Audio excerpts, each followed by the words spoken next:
In order to create the traffic manager, you have to log into the Azure portal, and then in the top search box you have to type traffic manager.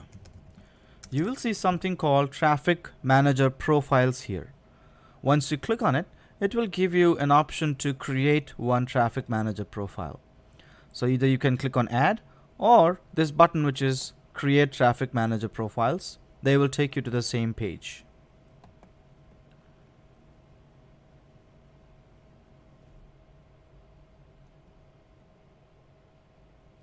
Once you're here, you got to fill up these fields, which is the name, routing method that you want to follow, and then the rest of them like resource group and resource group location.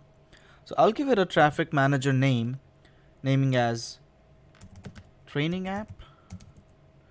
And again, this name must be unique. This must not have been chosen by anybody else in the world.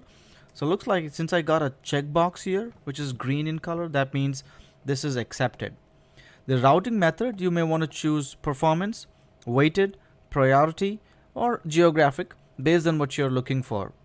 I will select geographic because my objective is to put two different web apps hosted in two different geographical locations to connect to my traffic manager. I will select the resource group as the one that I have already, and then click on create. It will take a minute or two to get the traffic manager created.